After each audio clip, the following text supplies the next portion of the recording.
The notification ping from Kira's laptop cut through the silence of our garage like a blade through copper wire. I was elbow deep in rewiring our main electrical panel, my therapy after another soul-crushing day installing fluorescent lights in cubicle farms, when her voice drifted in from the kitchen. Before we dive deeper into this story, I have one small request. Please subscribe, drop a like, comment, and hit that hype button to boost this channel so more people can discover these incredible Reddit stories. "Oh my God, Sasha, he's so clueless," Kira laughed into her phone. "I swear I could disappear for a week and Trent would just assume I'm at another brand event." I froze, wire strippers halfway through cutting a ground wire. 22 years old when we met, 34 now, and I'd spent 12 years thinking I knew my wife. The woman who used to bring me coffee in this same garage, who'd curl up next to me while I explained the difference between 110 and 220 voltage. Her laptop screen glowed from where she'd left it on my workbench.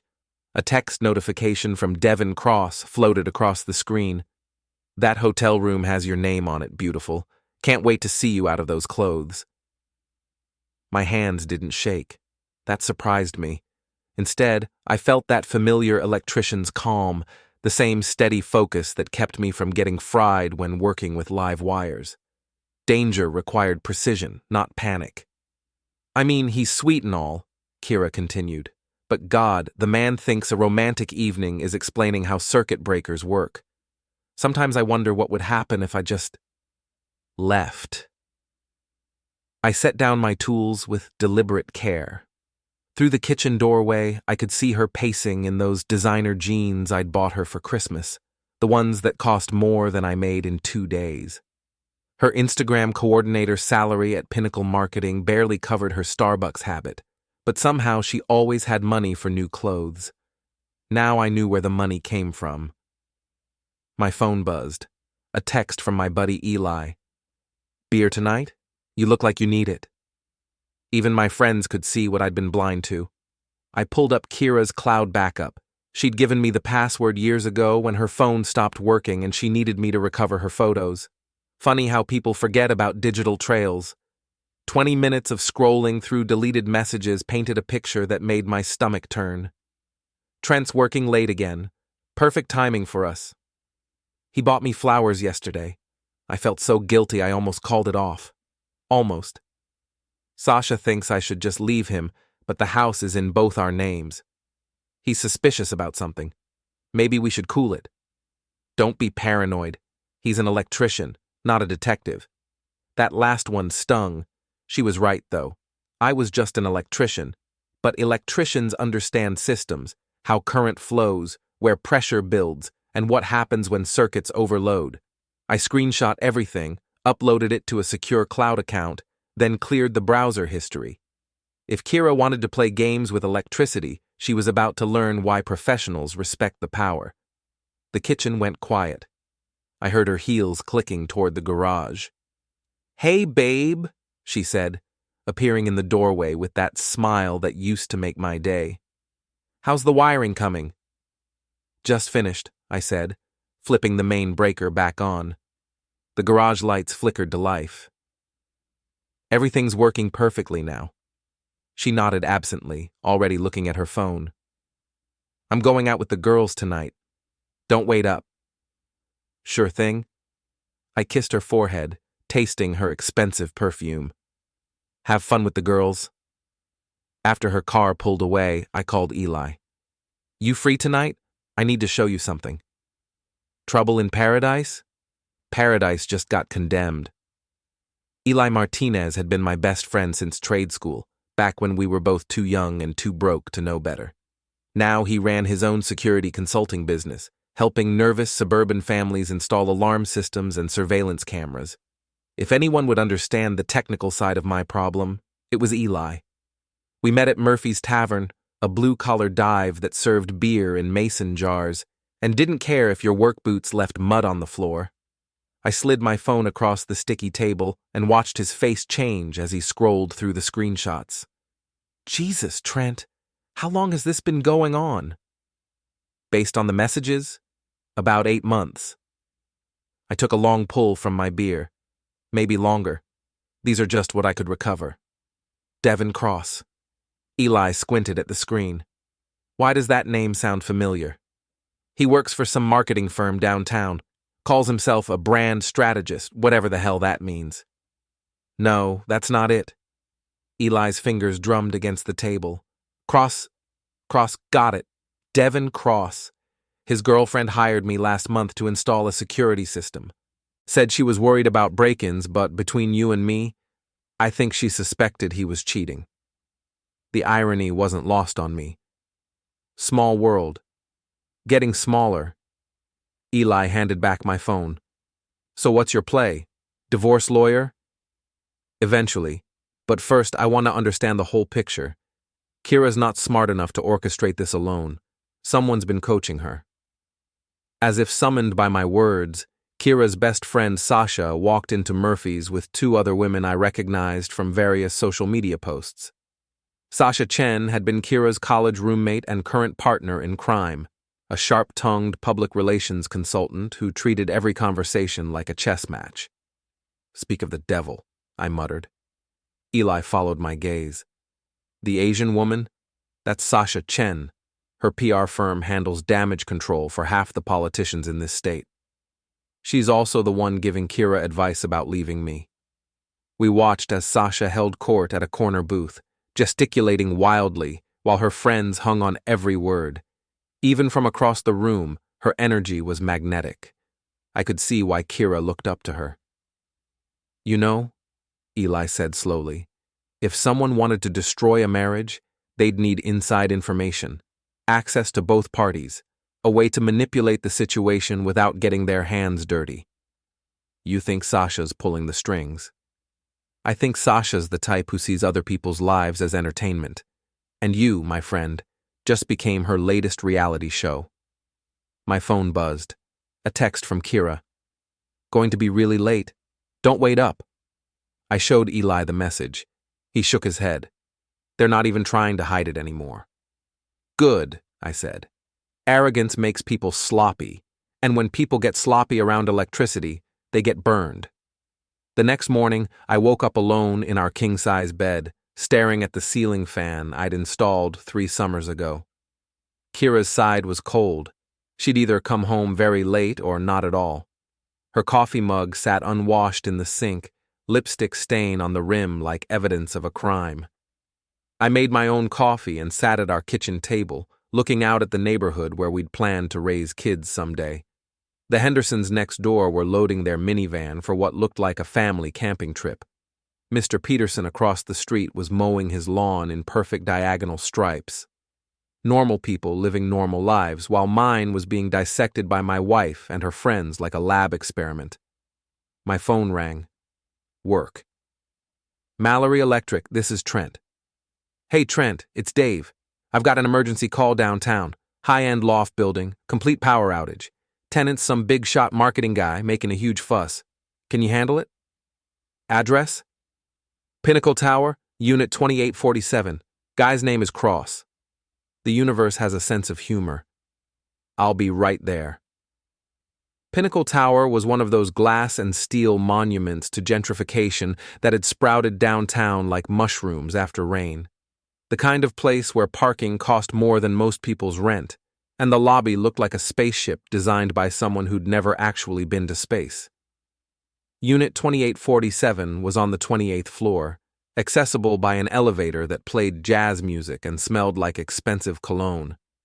I knocked on the door, tool bag in hand. Finally! The door swung open to reveal a man in his early 30s, perfectly styled hair, wearing a polo shirt that probably cost more than my weekly grocery budget. Do you have any idea how long I've been waiting? I have a client presentation in 2 hours, and my entire home office is over. Devin Cross? Yes, and you are? Trent Mallory, Mallory Electric. Let's take a look at your electrical panel. I followed him into a loft that looked like it had been staged for a magazine shoot. Everything was white and chrome and aggressively modern. The electrical panel was hidden behind a decorative cabinet in the hallway. When did you first notice the problem? I asked, opening my tool bag. This morning around 7, I was making coffee, and everything just went gone. The building manager said it was isolated to my unit. I opened the panel and immediately saw the problem. Someone had been doing amateur electrical work, probably trying to install some kind of smart home system, and had crossed the neutral and hot wires. It was the kind of mistake that could have started a fire. "Well, here's your problem," I said. "Looks like someone tried to do some DIY electrical work. See this wire here? It's connected wrong. Could have eliminated you." Devin peered over my shoulder. "That's impossible. I had a professional install my smart home system last month." "What's the installer's name? I might know him."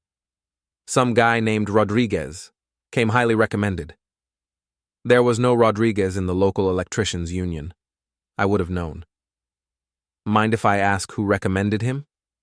Devin hesitated. "A friend." "Why?" "Because Rodriguez did a job that could have burned down your building. You might want to reconsider taking electrical advice from that friend." While I worked, Devin paced around his kitchen, making phone calls. I caught fragments of conversation. "The presentation needs to be perfect." "No. We can't reschedule. Tell Kira to make sure the slides are formatted correctly." "Kira. My Kira." "Excuse me," I said. "Did you say Kira?" "Yeah, Kira Linton. She's coordinating the social media campaign for this presentation." "Why?" "Just thought I recognized the name. Common name, though." I finished the repair in silence, mind racing. Devin and Kira weren't just having an affair, they were working together, which meant Kira had been lying about more than just her marriage. "That'll be $200, I said, packing up my tools. Devin handed me his credit card without looking at it. "Can you make sure this doesn't happen again?" "Sure thing. Just stop letting amateurs mess with your electrical system, and maybe get better friends." He looked up sharply, but I was already heading for the door. In the elevator down, I called Eli. "I need you to run a background check on someone named Rodriguez, supposedly an electrician, and while you're at it, dig into the connection between Pinnacle Marketing and Sasha Chen's PR firm. Find something interesting?" I found the smoking gun. Now I need to figure out who loaded it. That evening, Kira came home with takeout from an expensive Thai restaurant downtown, the kind of place where pad Thai cost $25 and came with a lecture about authenticity. "Thought we could have a nice dinner together," she said, unpacking containers on our dining room table. "I feel like we haven't talked in weeks." She was right. We hadn't talked. We'd exchanged information about schedules and bills and whose turn it was to take out the trash, but we hadn't actually talked. Looking at her now, I tried to remember when that had changed. "How was work?" I asked, sitting down across from her. "Busy. We're launching a new campaign for this tech startup. Very cutting-edge stuff." She speared a piece of chicken with her fork. "You probably wouldn't understand it. Try me.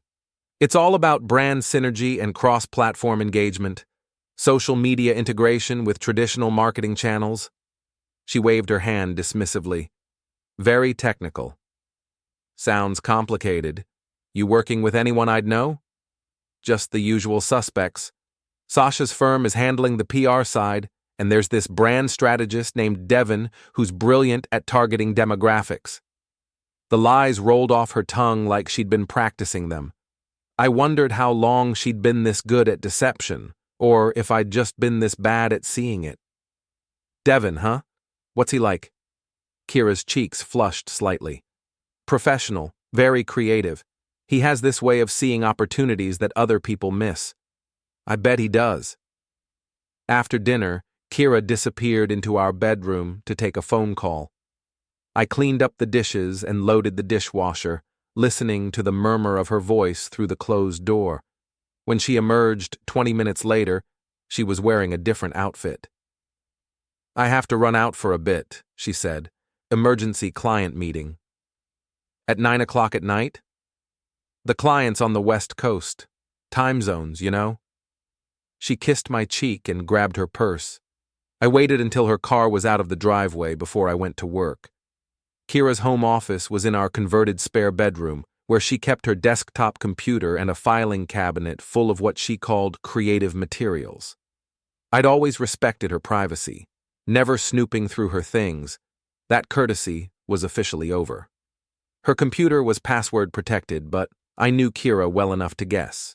She used the same password for everything. The name of her childhood dog plus her birth year. Bingo 123. Her email was a goldmine. Months of correspondence with Devin, Sasha, and several other people whose names I didn't recognize. The affair was just the tip of the iceberg. Kira had been embezzling money from Pinnacle Marketing's client accounts, skimming small amounts from various campaigns, and funneling the money through fake vendor invoices. Devin was helping her, using his connections to create shell companies that existed only on paper. But the real revelation was in a group chat between Kira, Sasha, and two other women I recognized from social media. They called themselves The Collective, and they treated their husbands like marks in a long con. Phase 1 complete, Sasha had written 3 months ago. Target isolated from support network. How? Kira had replied. Make him seem paranoid and controlling. Start small. Mention that he doesn't like your friends, that he's jealous of your success. Get other people to see him as the problem. I scrolled through months of messages, watching my marriage get dissected and destroyed with surgical precision. They'd been planning this for almost a year, ever since Kira had mentioned our financial problems to Sasha. The plan was elegant in its cruelty. Make me look like a controlling husband, isolate me from our mutual friends, then take half of everything in the divorce while painting me as the villain. The affair with Devin was just emotional cover, a way to justify the betrayal. My phone buzzed. A text from my friend Mike, who'd been my best man at our wedding. Hey man, Kira called me earlier, said you've been going through some stuff. Want to talk? They were already working on my friends. I screenshot everything, uploaded it to my secure cloud account, then cleared the browser history. When Kira came home at midnight, smelling like expensive cologne that wasn't mine, I was already in bed pretending to sleep. How was your meeting? I asked in the darkness. Productive, she whispered, sliding into bed beside me. Very productive. I lay awake until dawn, staring at the ceiling and planning my next move. If Kira and her friends wanted to play games with people's lives, they were about to learn that electricians understand something they didn't. When you overload a circuit, everything burns. The confrontation came sooner than I expected. I was at Murphy's Tavern the next evening, meeting with Eli to plan our strategy, when Mike walked in with Tom and Jake, 3 guys I'd known since high school, who'd been groomsmen at my wedding. They didn't look happy. We need to talk, Mike said, sliding into the booth across from me. Eli started to leave, but I put a hand on his arm. Stay. I have a feeling I'm going to need a witness. Tom leaned forward, his face serious. Trent, we've been friends for 20 years, so I'm going to be straight with you. Kira called us. She's worried about you. Worried how? She says you've been paranoid lately, checking her phone, following her around, making accusations. Jake's voice was carefully neutral. She thinks you might be having some kind of breakdown. The precision of it took my breath away. Sasha had coached Kira perfectly. Get ahead of the story, control the narrative, make the victim look unstable. And you believed her? She was crying, man, Mike said. Really upset, said you accused her of cheating, went through her personal stuff. That's not like you. Isn't it? I pulled out my phone and set it on the table. Before we go any further, I want you guys to see something. I opened the folder of screenshots I'd compiled. Text messages, emails, bank records, the works. Kira's been having an affair for 8 months. She's also been stealing money from her company. And her best friend Sasha has been coaching her on how to destroy our marriage, while making me look like the bad guy. The silence stretched out like a held breath. Tom reached for my phone, but I pulled it back. I'm not showing you this to hurt Kira, I said. I'm showing you because you're my friends, and I need you to understand what's really happening here. Mike shook his head. Even if that's true, and I'm not saying it is, going through someone's private messages is a violation of trust. So is embezzling money and sleeping with another man. That's her business, Jake said. If she's unhappy in the marriage, maybe there's a reason. The words hit like a physical blow. These men had been at my bachelor party, had helped me move into my first apartment, had been there for every major moment of my adult life, and they were taking her side. You think I drove her to this? I think marriages are complicated, Tom said carefully, and maybe you should focus on fixing whatever's broken instead of playing detective. Eli had been quiet through the whole conversation, but now he spoke up. Can I see those messages? I handed him my phone. He scrolled through the screenshots, his face getting darker with each swipe. Jesus Christ, he muttered. Look at this group chat. They're calling it Operation Cleanup. They planned this whole thing. Mike glanced at the screen dismissively. Screenshots can be faked. Bank records can't. Eli pulled up another folder. She's been siphoning money from client accounts for months. And look at this. She's been planning to file for divorce and claim Trent was emotionally abusive. Even if that's true, Jake said, it doesn't excuse stalking behavior. I stared at them in disbelief. Stalking behavior? She's my wife. We share a bank account, a house, a life. When did protecting myself become stalking? When you started violating her privacy, Mike said. Look, we get that you're hurt, but this isn't the way to handle it. What is the way? Let her clean out our accounts and disappear with her boyfriend? Tom sighed. Maybe you should talk to someone. A therapist or something. Work through whatever's making you so suspicious and controlling. The word controlling hung in the air like smoke. I could see it in their faces. They'd already made up their minds. Kira's version of events was easier to believe than the complicated truth. You know what? I stood up, leaving a 20 on the table. You're right. I should talk to someone, a lawyer. Trent, come on, Mike said. Don't do anything stupid. Stupid would be trusting people who've already chosen sides. I walked out of Murphy's with Eli behind me, leaving 3 friendships in ruins. In the parking lot, I leaned against my truck and tried to process what had just happened. They didn't even look at the evidence, I said. They didn't want to see it. Eli lit a cigarette, his hands shaking slightly. People believe what's comfortable, and it's more comfortable to think you're having a midlife crisis than to accept that their friend's wife is a sociopath. So what now? Now we stop playing defense. Eli took a long drag. Your wife and her friends want to destroy your reputation? Let's see how they handle having their own dirty laundry aired. I thought about the group chat messages, the embezzlement evidence, the affair documentation. Everything I needed to burn their world down was sitting in my phone. What did you have in mind? Eli smiled, and it wasn't a nice smile. Ever heard of a short circuit? Sometimes the only way to fix a broken system is to overload it completely. The plan came together over the next week like a perfectly wired electrical system. Every connection had to be precise, every timing calculated to the second. One mistake, and the whole thing would blow up in our faces. Eli's security business gave him access to resources I never could have imagined. Background checks, surveillance equipment, digital forensics tools that could recover deleted files from a phone that had been thrown in a lake. Within 3 days, we had enough evidence to destroy not just Kira and Devin, but the entire network of people who'd been enabling them. Sasha Chen, Eli said, spreading photos across my kitchen table. 33 years old, owns Chen Strategic Communications. Divorced, no kids. Her ex-husband filed a restraining order 2 years ago, claiming she'd been stalking him and his new girlfriend. Stalking how? Social media harassment, showing up at his workplace, calling his friends and family with lies about his character. Sound familiar? It sounded very familiar. What else? Her business is in trouble. 3 major clients dropped her in the past 6 months after she was caught leaking confidential information to gossip blogs.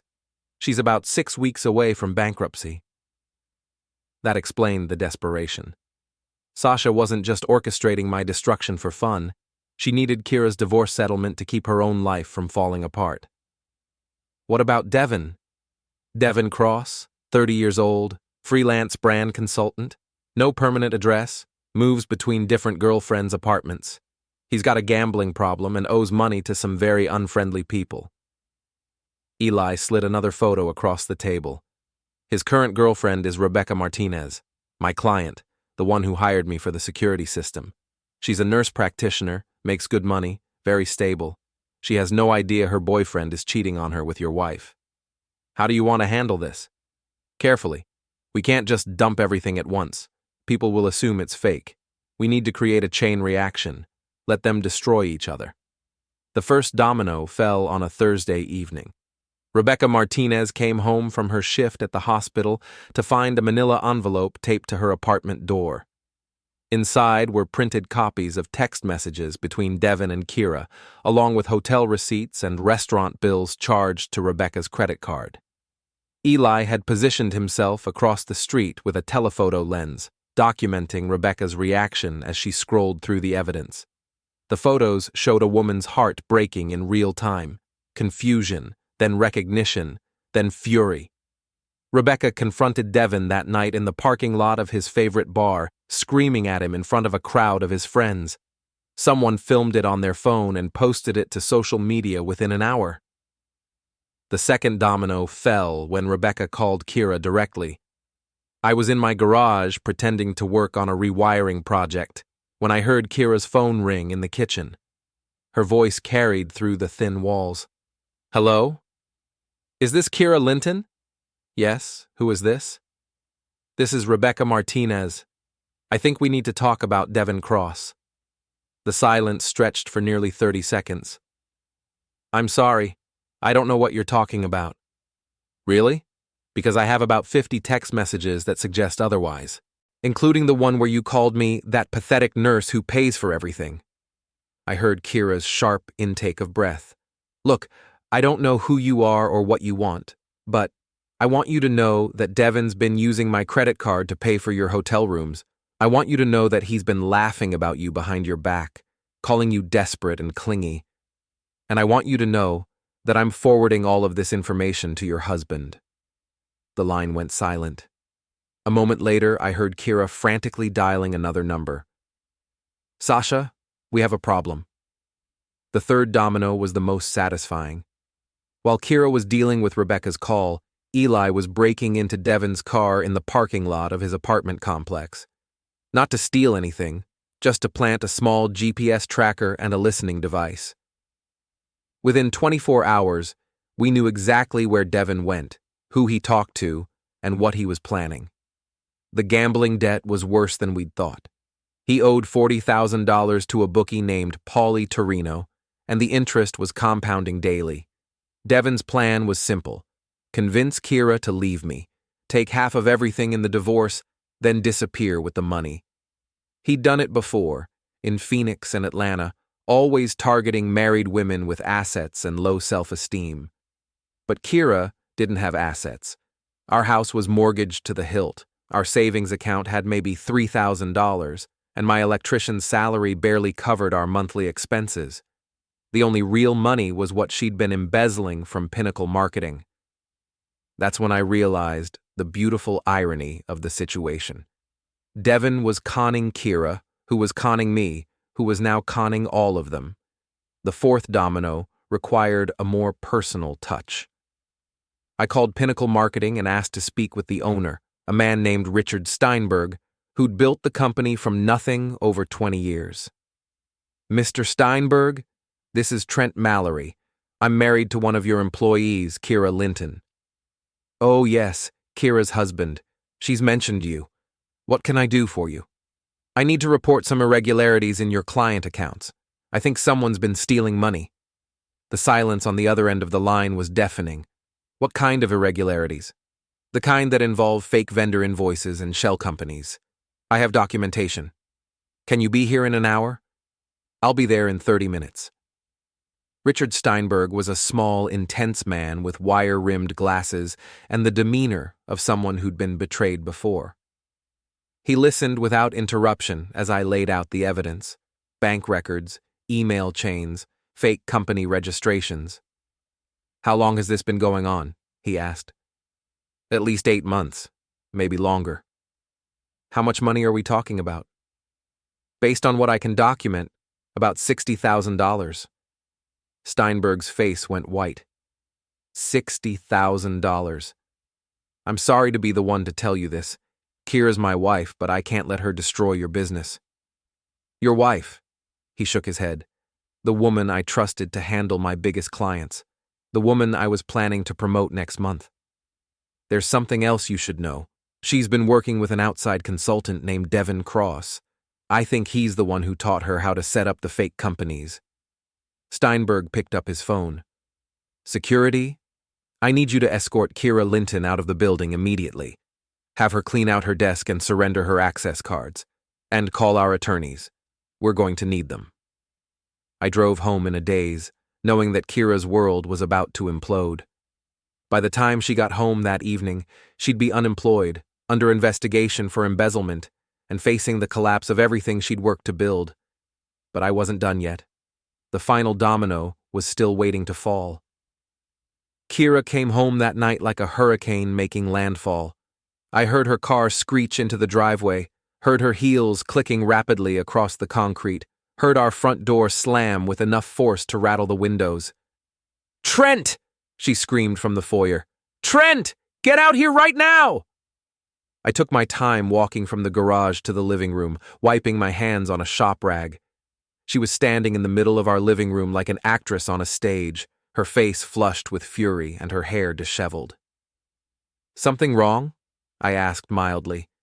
"Don't you dare play innocent with me. I know what you did." "What did I do?" "You called my boss. You got me fired. You've been stalking me, going through my private messages, harassing my friends." Her voice was shaking with rage. "I trusted you. I loved you. And this is how you repay me?" The performance was impressive. If I hadn't seen the evidence with my own eyes, I might have actually felt guilty. "Kira, sit down. We need to talk." "I don't want to talk. I want you to explain why you're trying to destroy my life." "I'm not trying to destroy your life. Your life is destroying itself." I pulled out my phone and opened the folder of screenshots. "I know about Devin. I know about the money you've been stealing. I know about Sasha's little game plan." Her face went through a series of expressions: surprise, fear, calculation, then back to anger. "Those messages are private. You had no right. I had every right. We're married. When you started planning to destroy me, you made it my business. I wasn't planning to destroy you. I was planning to leave you. By making me look like an abusive husband? By stealing money from your company? By convincing our friends that I was having a breakdown?" Kira's composure finally cracked. She sank into our leather recliner, the one I'd bought with overtime money from a particularly difficult commercial job, and put her head in her hands.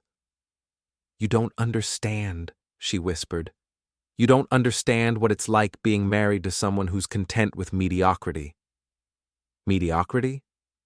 This house, this neighborhood, this life? I'm 32 years old, Trent.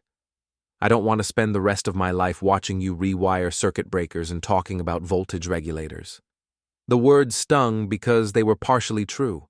I was content with our life in ways she never had been. "So you decided to steal money and have an affair." "I decided to take control of my own destiny. Sasha showed me that I didn't have to settle for this." "Sasha showed you how to commit felonies." Kira looked up sharply. "What do you mean?" "Embezzlement is a felony, Kira. $60,000 is grand theft. You're looking at prison time." "That's impossible. It was just creative accounting, moving money between accounts. Moving money that didn't belong to you into accounts that you controlled. That's the definition of embezzlement." I could see her mind racing, trying to find a way out of the trap she'd built for herself. Devin said it was perfectly legal. He said lots of companies do this kind of thing. Where is Devin now? He's handling some business. He'll be back. No, he won't. Devin's gone, Kira. Probably halfway to Mexico by now. His girlfriend kicked him out, his debts caught up with him, and he's left you holding the bag for everything. The color drained from her face. That's not true. I pulled up the GPS tracker data on my phone. His car's been parked at the airport since this morning. His phone's been turned off since noon. He's gone. Kira stared at the screen like it contained her worst news. But he promised we'd be together. He said we'd start over somewhere new. He said a lot of things. Most of them were lies. She started crying then, not the calculated tears she'd used on our friends, but real, ugly sobs that shook her whole body. I felt a flicker of the old sympathy, the protective instinct that had made me fall in love with her in the first place. Then I remembered the group chat messages, the careful planning, the way she'd turned our friends against me. What happens now? She asked through her tears. Now you face the consequences. Steinberg's pressing charges. The police will probably want to talk to you tomorrow. Can't you stop him? Can't you tell him it was a misunderstanding? It wasn't a misunderstanding. It was theft. But I'm your wife. You were my wife. I filed for divorce this morning. The silence that followed was absolute. Outside, I could hear the Hendersons' dog barking and the distant sound of traffic on the main road. Normal sounds from a normal world that no longer included us. I need a lawyer, Kira said finally. Yes, you do. Will you help me find one? I looked at her sitting in our living room, surrounded by the life we'd built together, and felt nothing but exhaustion. No, Kira. You're on your own now. She nodded slowly, as if she'd expected that answer. I'll pack some things and stay with Sasha. Good luck with that. Sasha's business is bankrupt. She's being evicted from her office next week. Kira's eyes widened. How do you know that? Because I make it my business to understand electrical systems, and your little network just had a complete power failure. 3 weeks later, I was sitting in my lawyer's office, signing the final paperwork for the divorce. Kira had agreed to everything. She didn't have much choice considering the criminal charges pending against her. She's looking at 18 months, maybe 2 years, my attorney said. First offense, cooperation with authorities. It could have been worse. What about restitution? She'll have to pay back every penny, plus interest and penalties. The house will probably have to be sold. I nodded. I'd already found a small apartment across town, close to work. It wasn't much, but it was clean and quiet and entirely mine. There's something else, the attorney said. The prosecutor wants to know if you'll testify against Sasha Chen. What's she charged with? Conspiracy, money laundering, fraud. Turns out your wife wasn't her only victim. She's been running this scam for years, targeting vulnerable marriages and skimming money from the divorces. The scope of it was staggering.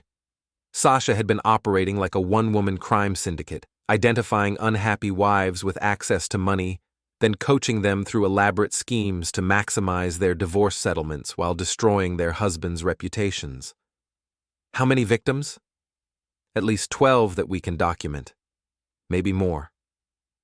I thought about all the men like me, honest, hard-working guys who'd trusted the wrong people and paid for it with their marriages, their friendships, their peace of mind. Yes, I said. I'll testify. The trial was scheduled for the fall. Until then, I had my work, my new apartment, and the slow process of rebuilding my life. Eli stopped by one evening with a 6-pack of beer and a folder full of photographs.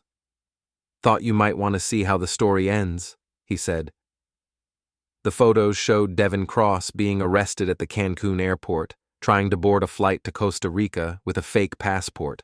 Apparently, $40,000 in gambling debts had made him sloppy and desperate. Extradition hearings next week, Eli said. He'll be back to face charges. What about Rebecca? She's doing better, Started dating a paramedic from her hospital. Nice guy, treats her right. We sat in comfortable silence, drinking beer and watching the sunset through my apartment window. It wasn't the life I'd planned, but it was honest. Any regrets? Eli asked. I thought about it. I regret trusting people who didn't deserve it. I regret not seeing the warning signs sooner. But I don't regret fighting back. Good, because there's something else you should know. He handed me a newspaper clipping. The headline read, "Local PR executive arrested in marriage fraud scheme." Below it was a photo of Sasha Chen being led away in handcuffs, her perfectly styled hair disheveled and her designer suit wrinkled. She looked smaller than I remembered, diminished by the weight of her own crimes. Turns out, Eli said, when you overload a corrupt system, it doesn't just shut down. It burns everything connected to it. I folded the clipping and put it in my wallet, not as a trophy, but as a reminder. Some people see other people's lives as games to be played, puzzles to be solved, resources to be exploited. But every system has limits. Every circuit has a breaking point.